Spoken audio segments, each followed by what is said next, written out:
Snowbound edition of the Mike Cyber Radio podcast live stream.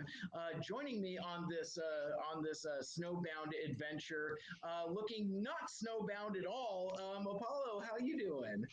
I'm fine. I'm surviving the snowpocalypse here in Portland, Oregon as well. I've had a blast actually in the snow. And if you follow, I mean, if anyone of you watching follow me on Twitter, I've been bombarding the feed with posts of my corgi frolicking in the snow. That's terrific. I mean, you had a couple things. One, this is Jazz's first winter, right? Yeah, he was born in January last year. So, with me at least, his gotcha day was March 14th. And so, this is his first snow with me. That's funny. I've really been enjoying him going through the snow. I didn't realize corgis in the snow could bring so much.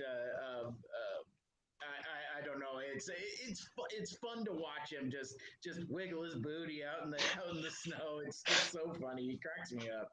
I Definitely. know. No, I'm really glad that you're enjoying seeing the posts too. It's just really brings me so much joy seeing him have a blast in the snow. Like I'm having fun because he's having fun.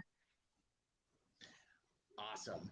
And you had reminded me of this just before we went live, but you're originally from California, and you haven't messed around with this Pacific Northwest snow stuff before, right?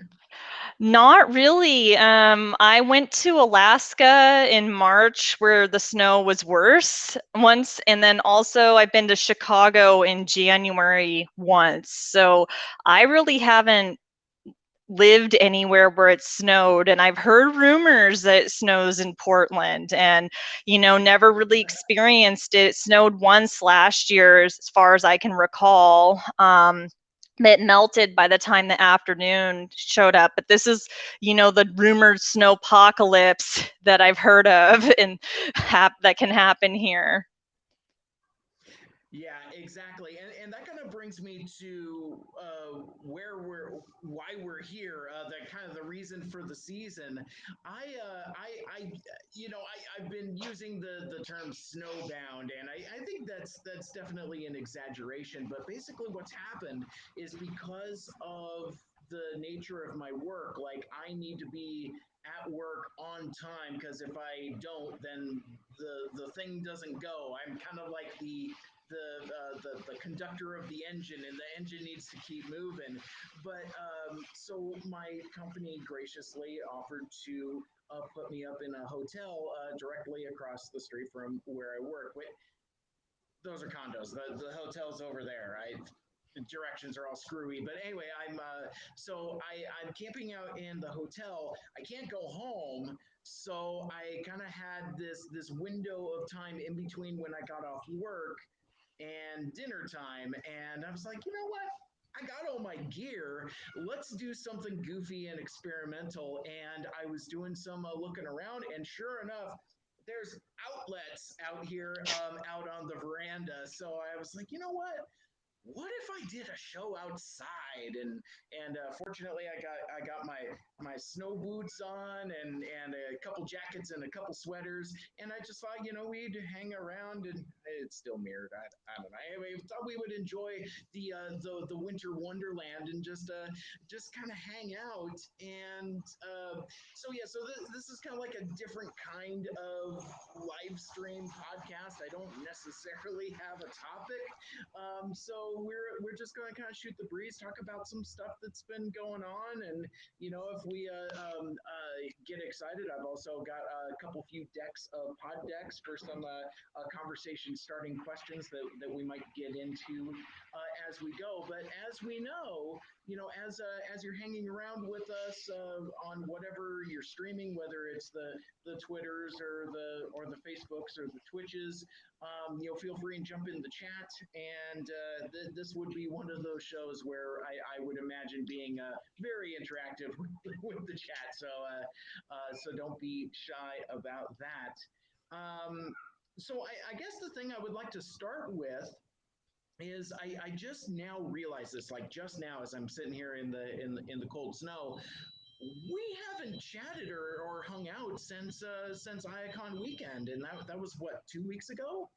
Yeah, it was. I know, myself, speaking for myself, I was very exhausted after the event. I'd consider it a huge success. But, it took a lot of time and energy for all of us to put that on and do it well. And, because we Mhm. had what, over 22 hours of streaming content over 2 days. So it was a lot. It was a lot, and I know on the Iacon staff team, we all had different things going on, and I think once we said our goodbyes during that epic closing ceremony, we all just kind of like quietly went our own ways, just to kind of heal in a lot of different ways. Because I mean, we left everything out on the field and dumped all of ourselves into it. And I don't know about you, Apollo, but like I think maybe it was like the following weekend. No, it was the first Sunday that we didn't have a staff meeting. I was like, feels like I'm missing something, and we had just gotten so accustomed to that grind to suddenly have it be over and not have that anymore was kind of weird. What was kind of your experience with that? I did go through something similar. I actually got really sad that there was nothing to work on or do. Because we talk to each other like every day, the whole team, and we're all friends. We're family now, and to not have a reason to actually get together and create and talk has been. I felt really empty lately, so I've been doing a lot of drawing. Going back to my roots with that, which it's been nice, but it's just kind of my own thing. And I'm kind of just like spinning my wheels over here going, well, what's the next thing? So Yeah. that's what I've been doing a lot of thinking about. Mm-hmm. Yeah, and I know we as individuals have been thinking about different things. I know I've been thinking about different stuff as well in terms of like what we might do next. And incidentally, we're not announcing anything because it's still too soon for us to kind of reconvene. In fact, I don't think we've even had like a proper debrief sesh. Because it's just like, oh that's the super football game. Oh, that's the Valentines.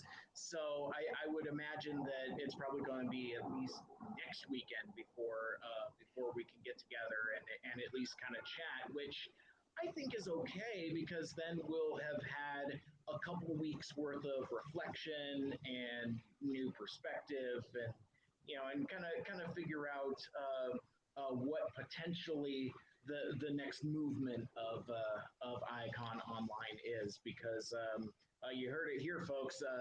We don't know. It could be nothing, and that's yeah. So I mean, so it could take on many different forms. I don't want to necessarily get bogged down in speculation here, but the thing that does keep my heart warm, which is especially critical now that I'm literally outside. But folks are still um, just kind of in that afterglow of the great times that we had. Like now that like folks are receiving their gifts and prizes. Jolly just knocked it out of the park with the medals for the cosplay contest. We've been seeing folks posting about that, and it's like every time like we see like a post like that or folks getting stuff in the mail from Artist Alley. I know I've gotten a handful of things. I know Apollo, you've gotten tons of things, Hmm. and just like anytime that kind of spikes the feed, you kind of get a little bit of that serotonin jolt. Yeah, it's just been really cool. Yeah, no, that's been really fun to see the after posts trickling in, and also with like the memes and whatnot as well, like I don't think mental Scorponok's going anywhere. Rumble's been keeping that one alive. So, but it's been a lot of fun seeing these posts come in, and we did get all the prizes shipped out, so it might take a while for some of the prizes to get to people. I know I had to do an international shipment for one of the prizes, so it might take a month or two, but I think we reached our goal for sure, which was to produce and create a Transformers event for all good Transformers fans. And, it had a variety of content. It was a huge success. It brought people together in a positive way to just, have joy and spark joy in the world, because we're still in pandemic land. We're still remote, and a lot of us are still alone, or don't live with anyone. So, it was a good way to bring everyone together around something that we all love, which are robots. Absolutely, absolutely. Now, and with that, let's. I want to transition to a couple few things that have come up. Like you mentioned, Rumble from the Cybertronic Spree, who, like you said, has really embraced the whole mental Scorponok meme. But yeah, I mean, he's if you're not following Rumble on Instagram, I don't remember what his handle is. It may be Destron Drummer like it is on Twitter, but I don't remember. But anyway, he's been doing a series of AMAs, ask me anything type things, and doing them on video. And I mean, even before Icon Online, he was pretty viral in terms of like what he was posting. But what I've noticed is that in the wake of the convention, he's been doing it more. I think it's kind of like lit a fire under him to kind of get back to the stuff that he was popular for. Because yeah, I mean he's always been hilarious on socials, but that's been a lot of fun. But we were talking about cool folks doing Transformer stuff, and having you here on the show reminded me of something that we saw this afternoon that was super cool. David K did an AMA. David K did AMA, and hosted by our good buddies from the Transmissions cast, and I didn't watch all of it. I kind of dipped in and out with work, but I think you hung around for that. What do you think of that David K segment?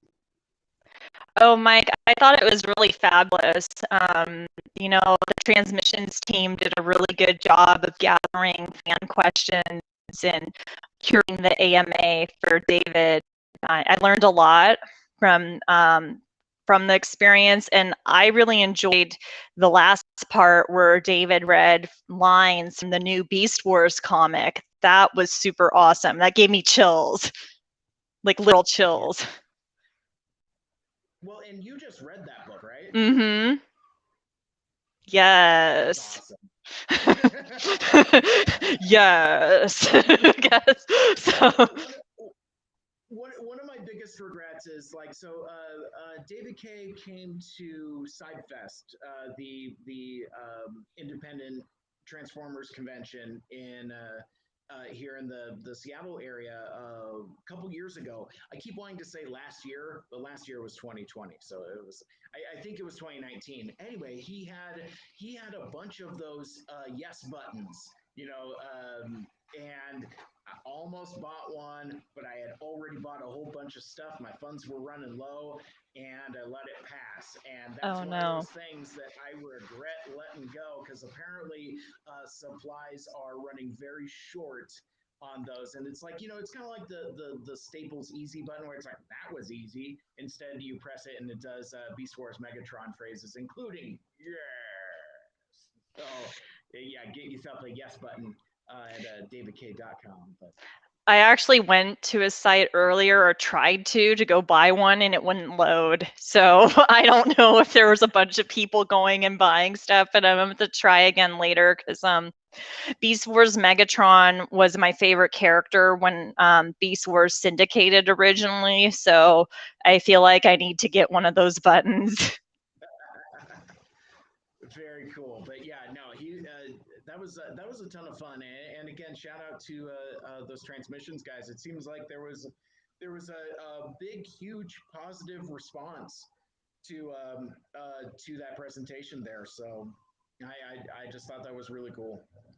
Yeah, it was, really exciting. And I really hope that we can see David Kaye again as Beast Wars Megatron, or at least in some way or form related in Transformers, because he's just such a brilliant actor. And, reading those lines cold, he did an amazing job. So I think, one of the things he brought up is, it's been 25 years since Beast Wars aired on TV, and he's has a lot more life experience under his belt, so he can bring that to the character, and we'd get a new version of the character, a transformed version. So it would be a lot of fun to see him again, and I hope that happens. I don't have high hopes about him being in Kingdom, but he did say to follow him because he's got news coming up. So who knows?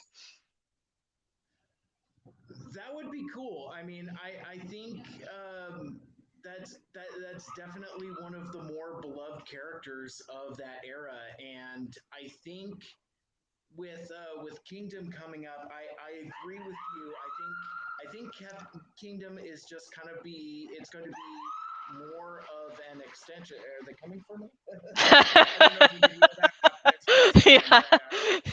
Look out, Mike. Right outside the veranda here, and you'll get some ambience or whatever. But that was part of the reason why I wanted to come outside. Kind of like kind of experience the sounds of snowbound Seattle. I remember to tangent just a quick sec. One of the earliest radio broadcasts, because like they didn't know what to do with radio after they invented it. And basically what they would do is like they would broadcast the sounds of streets. It would be like, oh well, and now the sounds of New York City. And that's all it was. They just like opened up a window and just like, captured everything they heard coming out of the microphones. I mean, it was a different time in like the 19 teens, but anyway, I always thought that was fascinating. So whenever I hear ambience, I always think of that. It's like, and now the sounds of snowbound Seattle. But what were we talking about? Oh, Kingdom. Mm-hmm. Yeah, I think the Kingdom show on Netflix is unfortunately. Well, not specifically, unfortunately. It's just going to be kind of an extension of the current Siege Earthrise storyline.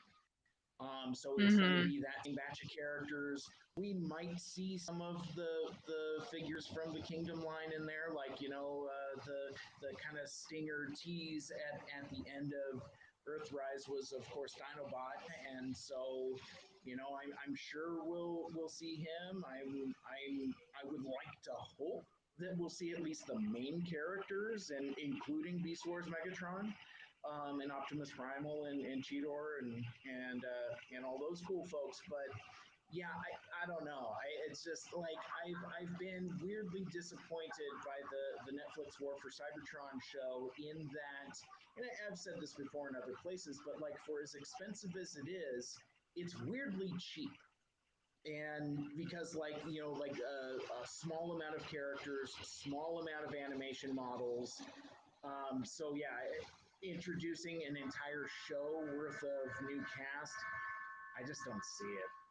Yeah, or it's gonna be some tease like they did with Galvatron showing up and Unicron briefly in Earthrise, and Nemesis Prime. You get 2 seconds of him. And it's like, oh, this is a possibility. And it's just I think it's gonna be something like that with Kingdom, where it's just gonna be like, oh, there's another alternate universe, or something. But who knows what's going to happen. I heard a rumor about it, and I don't necessarily want to say it because it might actually be true and be spoilers for the show, but I hope it's not the case.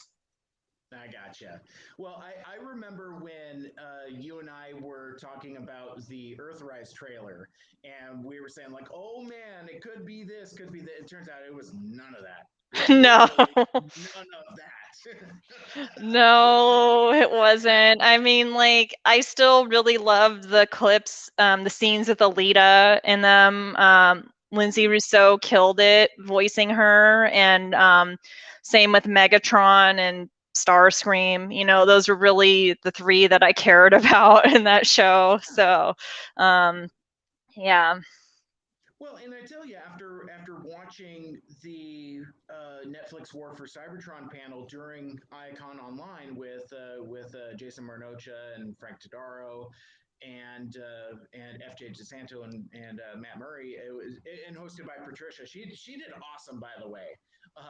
Not to tangent too much, but no, I think seeing those folks just kind of hanging out kind of gave me a new respect, not respect, but like a new way of appreciating their voice talents. Same thing with Lindsay Rousseau. I mean, we all know that Alita One was the best part of those shows anyway, but to hear Lindsay talk about her story and her inspirations and it's it just adds so much texture, and for how dearly she treats that character, it makes you enjoy them that much more.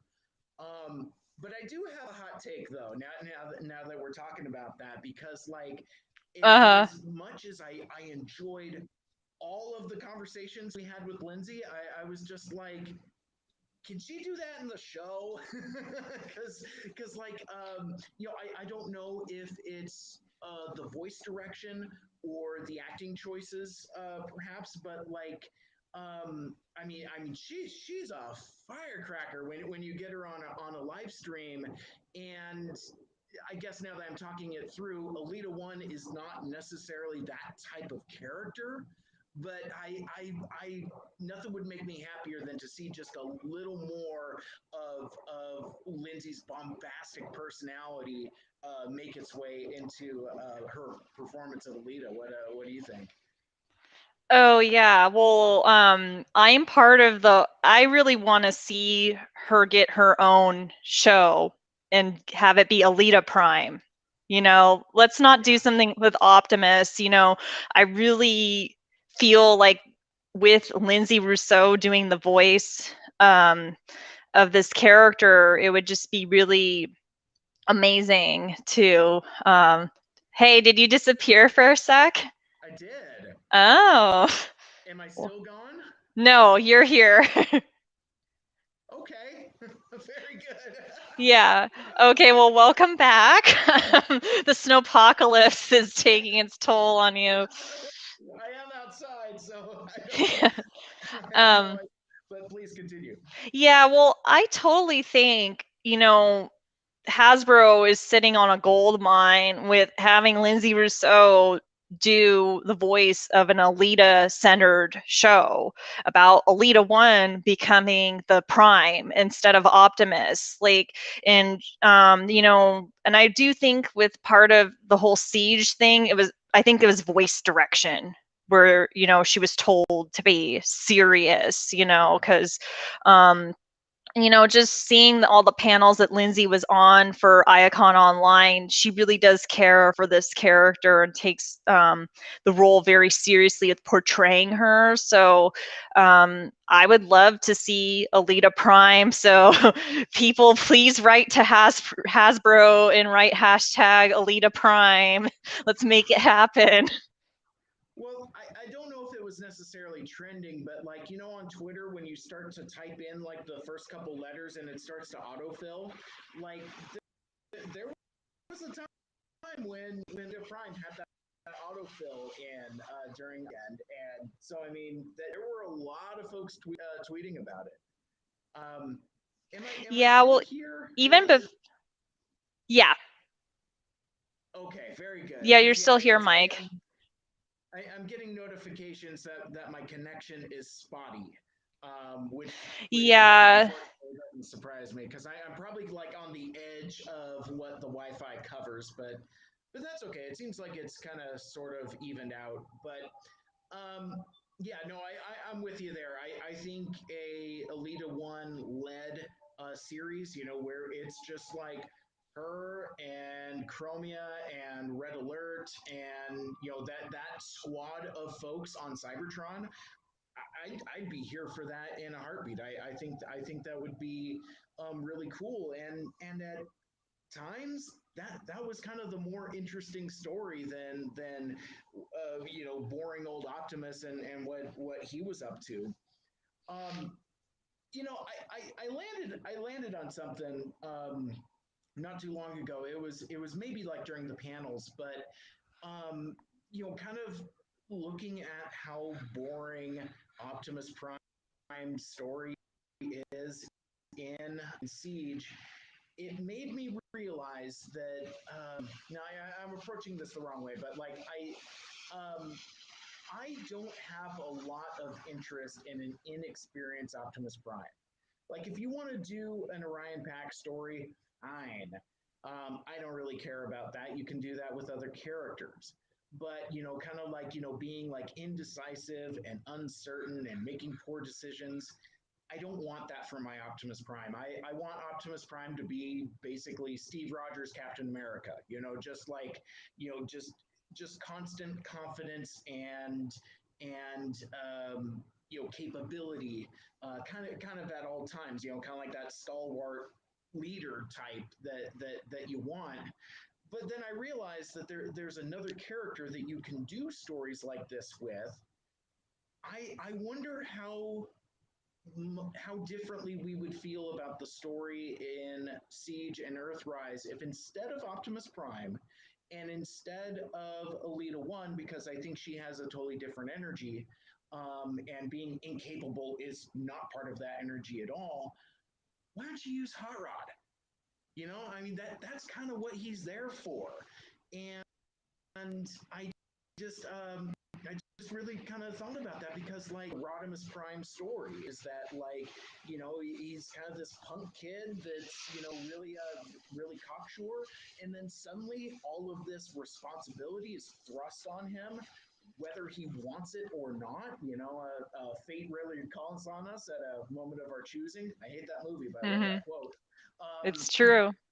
But yeah, and even throughout season 3 of the G1 show, that's kind of what Rodimus's deal was. He was always doubting himself, and he wasn't always the best leader. He would make bad decisions, and so yeah, I rewatched Earthrise a second time very recently, and those gears were just turning. I was like, what if this was a Hot Rod Rodimus Prime story instead of an Optimus Prime fresh with the Matrix? It was just this weird thought experiment that I was having.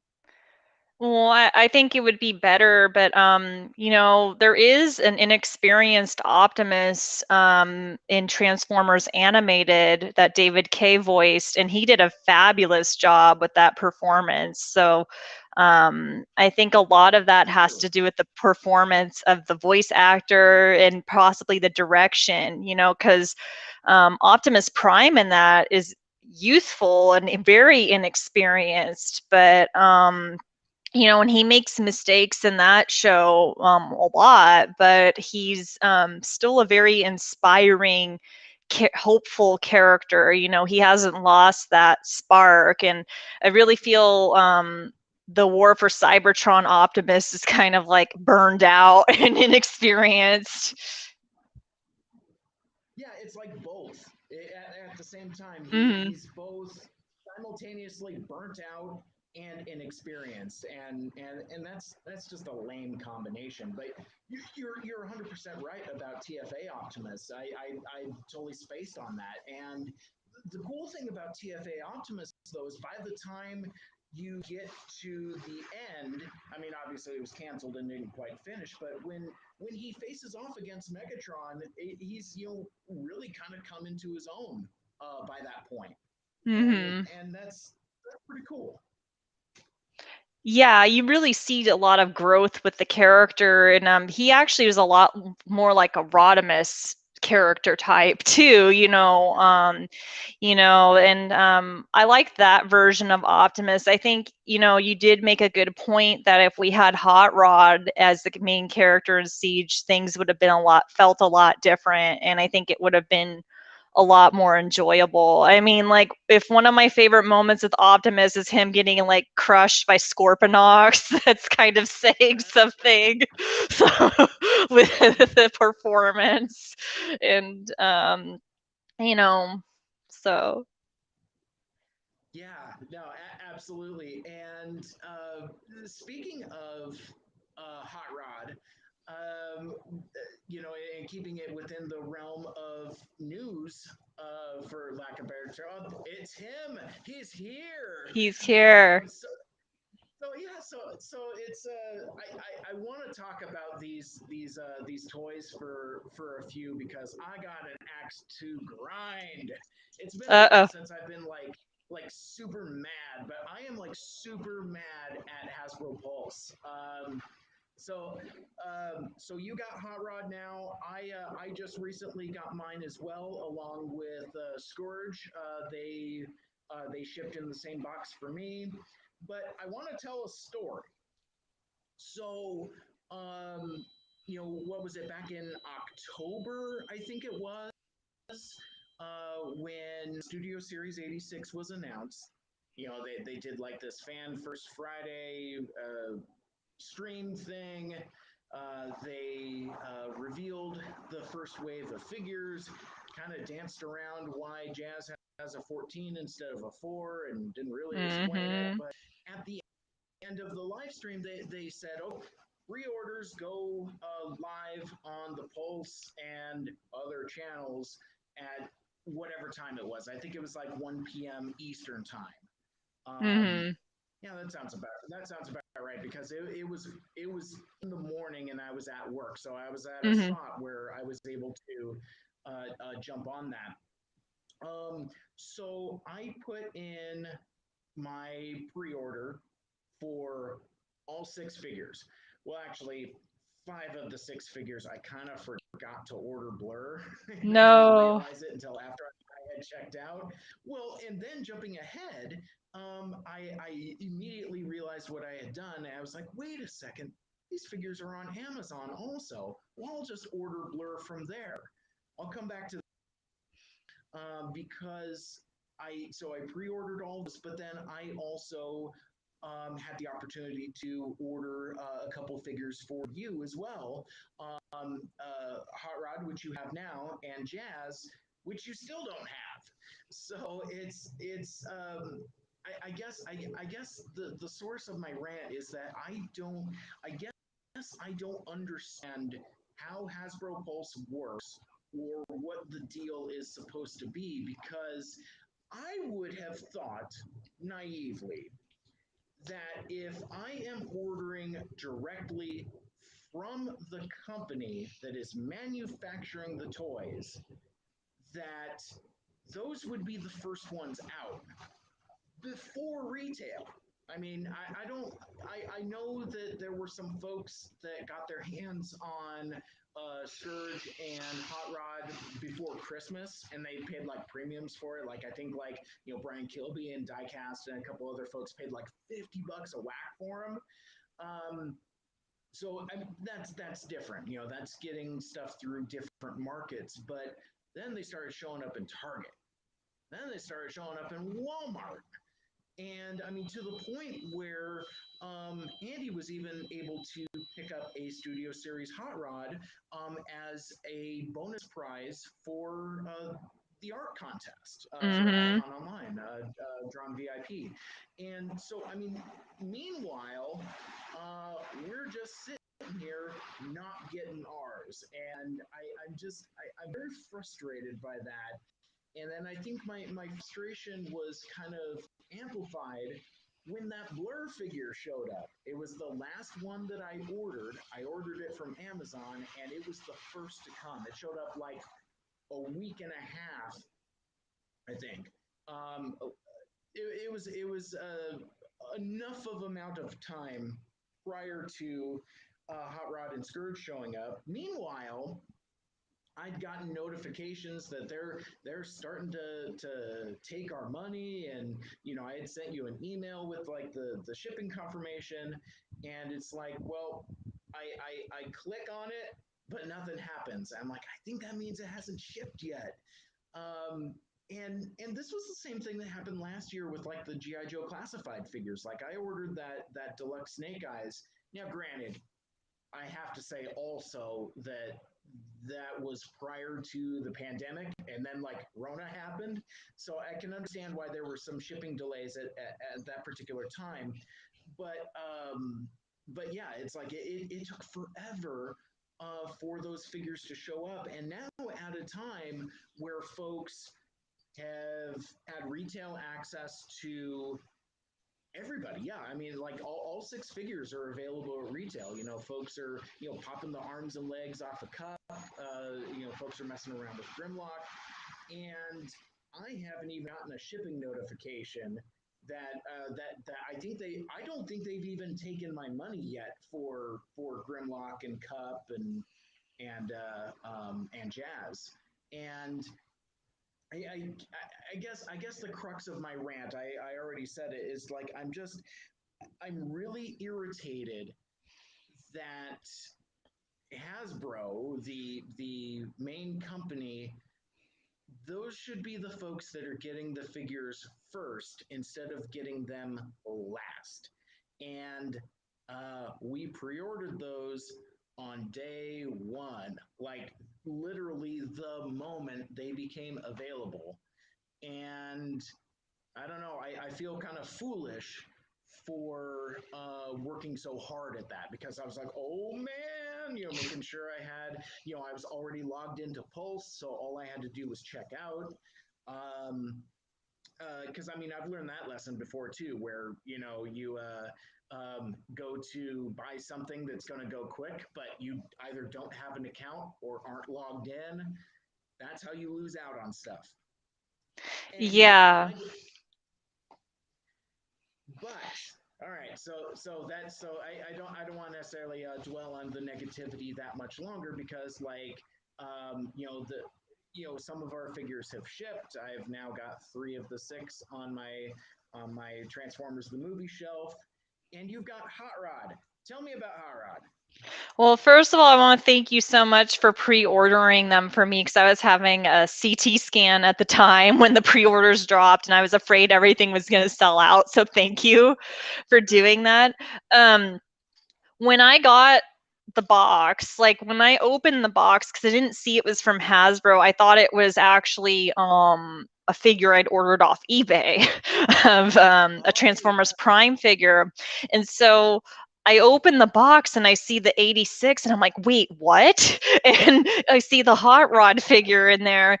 And I was so impressed immediately by this figure. Like, and I'm a huge Starscream fan. I'm a huge Seeker fan. You can see the army of Seekers behind me.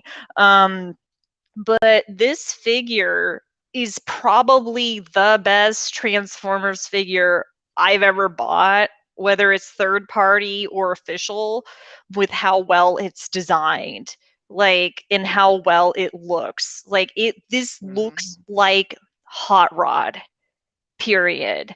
I did notice on mine, if I look really close, like here by his helm, there's some paint scraped from his face, and I don't know if I did that by accident or if it came that way, but you have to be like really, really close, and it's just like it's hidden like right under his side, his cheek plate. But other than that, though, like, and I haven't transformed him because I usually don't do that with my figures, and I've heard of problems with like these pieces breaking. It's an impressive figure for the price. Like, he just looks good. Like, Like, and I've never, even considered being a toy reviewer or anything, but I was watching, I think it was Thew's Super Megatron video yesterday, and then I was like, well, this might be fun to do, is to do a toy review of Transformers figures. But they just did such a good job. Like, I feel like with, like, for example, the Seeker molds, they could do a lot better with them, but Star Scream's my favorite, so I'm gonna buy all the Star Screams. So but Right. but yeah, this is just so good. I'm just, blown away by how well this is. And I didn't even know, like, his little pizza cutter thing, and I'm just calling it that. I didn't even know that spins until, like, last night. I was fiddling with it and I'm like, oh, it spins? This is so cool. Um, but to me, this looks like third-party engineering for way cheaper than third-party prices. Absolutely. Well, and things that folks have been saying about several of the current mainline figures, including Cyclonus, is that they're mini masterpiece figures, and Hmm. that and I've seen other folks with some really hot takes saying that Studio Series 86 Hot Rod is better than Masterpiece Hot Rod. Certainly better than Masterpiece Rodimus Prime because he's got like that weird face. He's got a weird face. Yeah, But he does. I don't like how Rodimus Prime looks, but like Hot Rod, he's a cutie. absolutely, and it is such a cool figure. I haven't had the chance to take him out of the box yet and fiddle with him with weather. But no, he's everything about these figures is everything that I was excited about. And I think that's why the pendulum swung the way it did into me being disappointed about it, because it's like I want my damn toys. And there was a time I talked about this on the podcast last week where I had like a little bit of like a temper tantrum. I'm just like, I want my toys, and that's a hard day at the office when you're pouting about not getting your Transformer action figures. But there I was, because I've just I can't remember a time that I've been this excited about just mainline stuff, and it's the packaging is spot on, and I mean they look really cool on my shelf with like the poster behind them, and all the color schemes work out really well, and I just can't wait to get the other half of that line. But yeah, so that's again that is such a cool figure. I'm really glad it finally came. I am too. I was starting to get upset, not gonna lie, when we weren't getting our figures. I was like, okay, Hasbro's distribution officially sucks, like, period. But it was worth the wait. I'm actually gonna be ordering another one of these to not open. Like, and I'm not that kind of person, like, that doesn't open figures usually. Like, I have a set here from Cyberverse I haven't opened because it's Optimus's Starscream together, and I'm like, oh, I'm keeping that in the box. But just with how amazing this looks, like, in the box, like, I'm probably getting another one just to have on display, and I don't normally do that because I think it's a waste Yeah. to not open your toys and play with them.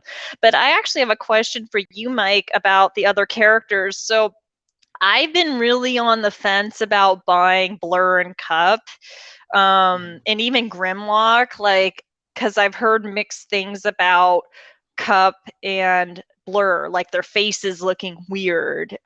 What are your thoughts on that? Um, so I have those similar hot takes as well. I do think that the cup face looks a little too gaunt. It's like it's and um he looks a little thin, a little thinner than he looks almost more like an IDW cup than a Transformers the movie cup. But there's enough other design stuff going on there, like the rounded shoulders and the other rounded details and the energon goodie that I kind of overlook it. But I don't have my copy yet, so I couldn't say for certain. But I do have Blur, and what I have found is like in those pictures, the face looks really derpy, and I have noticed this a few times, and I wonder if other folks have had this experience as well. It's like you can see something in pictures and pick it apart and overanalyze it and complain about it and really sip that tea. But when you get the figure in hand, sometimes a lot of that goes away. Now, I would say that Studio Series 86 Blur is not a perfect figure, but for me, for my collection, aesthetically, it's better than Titan's Return Blur. Like again, Okay. Titan's Return Blur looks like kind of like an IDW Blur, like and like the colors are wrong, and so it's like for that aesthetic, I I'm not dissatisfied with it. And the face does still look kind of derpy, but there's something about having a copy in hand that you kind of overlook a lot of stuff. Like famously, and I think I've talked about this in other spots too. Like since I kind of came to collecting a little late, contemporary collecting, I mean. By the time I saw MP10 Optimus Prime, it was already kind of like a tired used mold, and seeing pictures of it I was just like, yeah, I mean, because like this was right around the time like we were seeing images of MP44, the new masterpiece, Mhm. Optimus Prime, and I was just like, no, MP10 just looks dated, and the it's just not aesthetically pleasing to me. And then I got one, and that is a cool figure.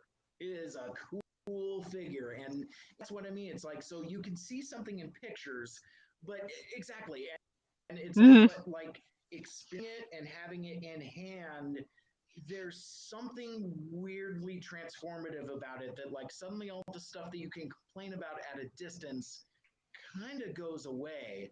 I certainly hope that folks that threw down for HasLab Unicron have that same experience, because that blue mouth just makes me mad. To the point where I'm glad I didn't get one. It bugs me that much. And like the unpainted bottom teeth, it's just like, but I can say that at arm's length because I didn't order one. And I bet if I had it in hand, I probably wouldn't even notice. But those pictures are pretty damn damning. But Yeah, I actually kind of am sad I didn't pre-order one, but I wasn't in a position to do so. Like, I had a ton of my friends who aren't even hardcore Transformers fans sending me links to it, and they're like, "You need to get oh this." And I'm yeah, like, "Where am I going to put it?" But you can see my table back there. I don't have anything on my table. Like, so I have a spot for it, but I'm not going to pay like $1,800 for a $500 figure. No way. So, yeah, so it is what it is. Maybe they'll do a re-release of it, which will piss people off, but they might do that, and then they might fix the blue mouth and make it yellow. Um, yeah. Like it was in the prototype. It's like, just yeah, don't paint it. yeah. Just don't you paint it. If they see that there's a demand, I really see them re-releasing it. Like, I mean, you probably saw they re-released the Rainmakers, which I actually rebought the ones I had sold, but I paid $150 for them. But anyways, they're gonna be going for, I think it's like 80 the set, so they're re-releasing a lot of stuff. So they might, they're re-releasing Scorponok, which I have pre-ordered. So I'm very excited about getting my own mental Scorponok. So Well, and they did another run of Combiner Wars Devastator. I mean, mhm. that mold's like 6 years old at this point. Mhm. Not 6 years old, 3 4 years old. whatever. Yeah. But yeah, I mean, it's old. So for them to go back to it and even doing like the Combiner Wars version and not like the Unite Warriors version, or doing something else to make it new, it's like no, it's just the same old toy. Yeah, I mean, so reissuing old toys is not unheard of. So yeah, I mean, yeah, I think it would be silly if they didn't do more Unicrons and maybe give them an opportunity to fix some of those things. But you had also asked me about Grimlock, and Hmm. I'm excited. I'm excited about it. I haven't really looked a lot to see what the criticisms are. I've heard folks say that the wheelie figure sucks, but I don't really care because like if you had like a carded wheelie figure in like I don't know like scout class or something like that, and you throw Transformers the movie label on it, I'd probably have to buy it. But if they didn't, kind of like Kingdom Cyclonus, I'd overlook it. I'm like, I don't need that. But I mean, it's an easy pack in with a leader class figure, and it looks like it does exactly what it's supposed to do, and that it rides Grimlock. I mean, that's all I want a wheelie figure for anyway, and that looks like it does it for me. So. Well, that's good to know. Yeah, there is one bit of aesthetics that does kind of bug me with the Grimlock is that like it has like this weird like smoky clear black plastic across his chest, and I don't know what that's all about. Yeah, Because I mean that yeah, I don't like how that looks either. I've seen folks straight up pop it off, Hmm. um, and that looks better. You still have like some screw holes in there, but yeah, I don't understand what they're doing with that. I think that's like a holdover from like the original G1 toy, but I think the point of these Studio Series 86 figures is not to homage the toy, it's to look as close to the animated model as possible. In fact, specifically the movie, and it does, except for that chest thing. Like I remember, like it must have been like a prototype or something where, like in dinosaur mode, his neck was kind of like a clear yellow plastic and you could see like bits of stuff in it like you can with the original toy, but it's like no dude, you're doing the animation model, you can't be doing that. And so they it's either painted or fixed or something where now it's like that solid gold yellow whatever. um Yeah. but yeah, I mean, I think the dinosaur T-Rex mode looks pretty cool. Um, and his limbs aren't gappy. Like like his leg is solid. You can see where like the tail folds into it, and I've heard a lot of folks say that not necessarily that it's better than Masterpiece Grimlock, but at least pretty darn close. And that mold's been out of print for years. So um, yeah, I apologize. I haven't really heard anybody complain about it. Oh, I was just curious because like I'm slowly like giving into peer pressure and probably getting those other Oh, figures. Because I was trying hard not to, because I'm like, oh, I'm only gonna buy Star Screams from now on, and then it's like, well, except yeah. there's a disclaimer by that statement, but yeah, like and like Cyclonus looks so amazing, so I've got him on pre-order. And he's purple, so I'm very happy. Yeah. So um yeah, it's just they did a really good job, and I do like that as you said, there's the legs are filled in on these characters. There's no gaps in here like that you see a lot of on the other toys. Yeah, and the thing that I think some folks lose track of is that the studio series, when it's doing the Bayverse figures is that they're meant to be kind of like a premium stepped up version of mainline. And I think Mhm. that's where folks were kind of being critical. It's like, well, wait a sec, you know, you G1 or boomers already have everything going on in Generations mainline. Why are you putting these movie characters in studio series? And it's like, and it's exactly because of that, because you get the animated movie characters the studio series treatment in that that more premium scale. I mean, that's kind of why you're paying a Voyager price for a hot rod that's really not much bigger than a deluxe class figure. So Mhm. and all the accessories as well, but still, it's like I think you're paying for the aesthetics and the conscientious engineering. It's like it's they're a little better than super gappy mainline stuff. Yeah, well, No, and I no offense mean, to gappy mainline stuff, I know as you look on my shelf with everything. No, what I noticed about right? this guy, I know. Well, there's an MP10 in there and a Road Rage MP somewhere, but as I was noticing with this figure, like if you look at his eyes, they're traced in black. That I don't even know how you'd get that detail. Is that just a tiny little brush? Like, Maybe, yeah. I can't say I know. I don't. Yeah, unless it's like some kind of like wash before they painted the blue eyes. I don't know.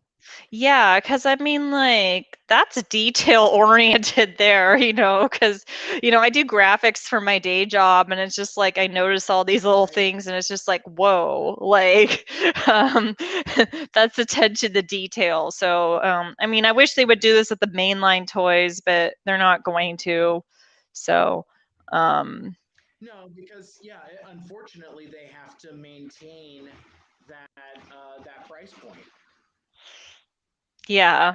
It's like it's like these in different fandoms or different toy fandoms there's like this whole ongoing discussion about fans making the best stuff, and even like third party transformers kind of get thrown into this. It's like, well, yeah, third party is so much better than mainline. Well, of course it is. I mean, if I'm paying $100 to $150 for a figure that's kind of in the same scale as a $20 to $30 figure, I would hope that that one's better.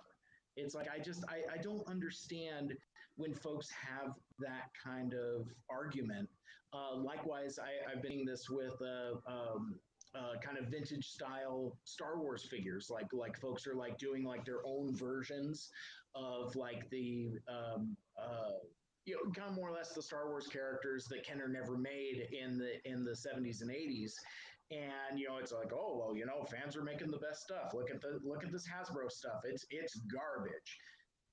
Meanwhile, you're paying the equivalent of like third party prices for it. It's like, sure, a $50 Uncle Owen figure is gonna be better than like a 9.99 Han Solo. It's like it doesn't the argument doesn't make any sense to me. It's apples and oranges.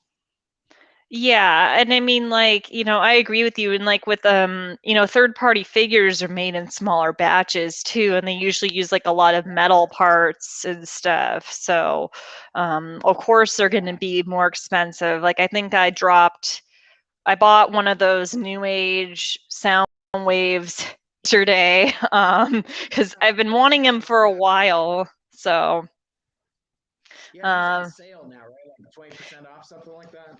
yeah, and like, with shipping it worked out to like what the price of the figure would be without shipping, but it looks like it's a really fun little figure, but he's going to be like just this big. So, it's like $60 for, something that small, but I've been wanting him for a while, so it'll be nice to have that in the collection. But I've kind of stopped buying most of the third party stuff and just been focused on the main line. stuff. Uh-oh, Mike, I think you disappeared. So, yeah, but these figures are really good. So if you don't have Hot Rod, you should go get one, because this is a really good figure. Like, if you're a fan of this character, I would get it. Like, and I like Hot Rod, but I'm a Starscream fan, and for me to say that, that's a pretty big deal. I wonder if Mike's disappeared because of the being out in the cold. Welcome back. Yeah, that was weird. I completely vanished. Like my camera turned off, and like the whole thing just crashed. But it probably doesn't so like so being I think out that in the means cold. that's probably a cue for us to wrap up pretty soon.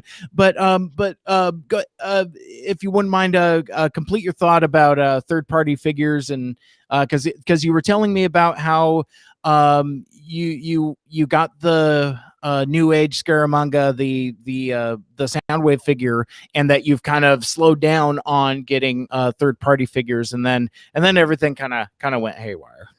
Yeah, well, pretty much it's just with all the new figures coming out from Hasbro, like budget wise, it just makes more sense to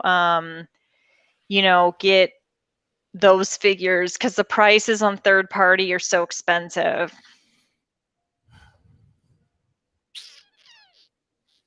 Mike, are you there? Let's see. Can you hear me? Can you hear me?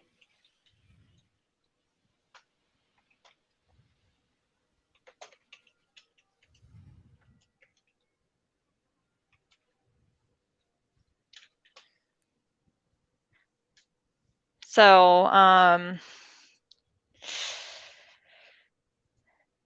think the snowpocalypse is not liking you being outside, your computer's rebelling against you, Mike.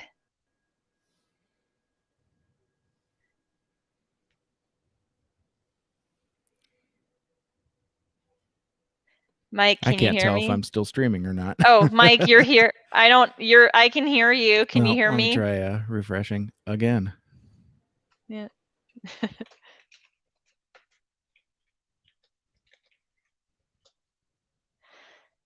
Oh, the age of tech. We'll be right back. I'm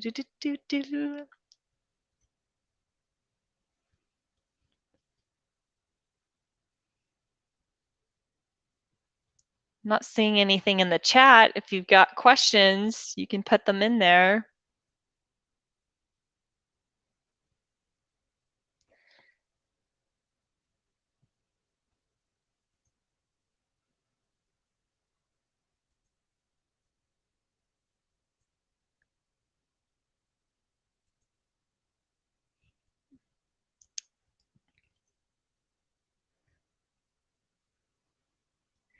Let's see. So I hope everyone's Saturday is going well. Things are going well for me. I'm gonna probably go draw tonight after this. Mike, are you there? Oh, hey. Yes. Hello. I came back. You're back.